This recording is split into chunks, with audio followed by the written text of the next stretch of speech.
Ticket নেই, তবুও মেট্রোতে ঢুকতে হবে। তাই এমন কাণ্ডই করে বসলেন একদল নারী, যা দেখে হতবাক আশেপাশের যাত্রীরা। স্বয়ংক্রিয় গেটের নিচ দিয়ে একে একে হামাগুড়ি দিয়ে পার হচ্ছেন তারা। কারো মুখে নেই ভয়, নেই যেন ধরা পড়ার চিন্তা। শুধু নারীরাই নন, সঙ্গে থাকা শিশুরাও অনুসরণ করছে একই কৌশল।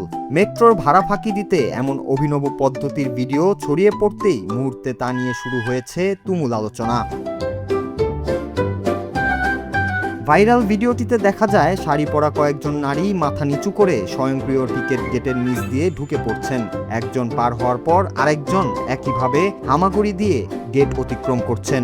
সবচেয়ে অবাক করা বিষয়, এই পুরো কর্মকাণ্ডের মধ্যেও তাদের মধ্যে তেমন কোনো অস্বস্তি দেখা যায়নি, বরং বিনা টিকিটে গেট পার হতে পেরে উল্লাস করতেও দেখা যায় তাদের। সঙ্গে থাকা ছোট্ট শিশুরাও বড়দের অনুসরণ করে একইভাবে স্টেশনে ঢুকছিল। গণমাধ্যমের প্রতিবেদন অনুযায়ী ঘটনাটি ভারতের রাজধানী নয়াদিল্লির একটি মেট্রো স্টেশনের। সামাজিক যোগাযোগ মাধ্যমে যতীন টুইটস নামের একটি এক্স হ্যান্ডেল থেকে ভিডিওটি পোস্ট করার পর দ্রুতই তা ছড়িয়ে পড়ে। এরপরই বিনা টিকিটে মেট্রোতে প্রবেশের এই ঘটনা নিয়ে শুরু হয় সমালোচনা। অনেকেই প্রশ্ন তুলেছেন, গণপরিবহনে নিয়ম মানার বিষয়ে এমন আচরণ কতটা গ্রহণযোগ্য। বিশেষ করে শিশুদের সামনে বড়দের এমন কর্মকাণ্ড তাদের ওপর কী ধরনের প্রভাব ফেলতে পারে তা নিয়েও মন্তব্য করেছেন অনেকে।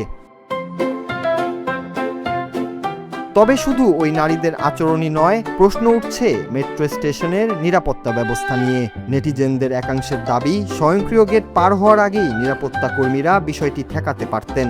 দিল্লি মেট্রোর নিরাপত্তায় থাকা সেন্ট্রাল ইন্ডাস্ট্রিয়াল সিকিউরিটি ফোর্সের নজরদারি নিয়েও তাই উঠেছে প্রশ্ন।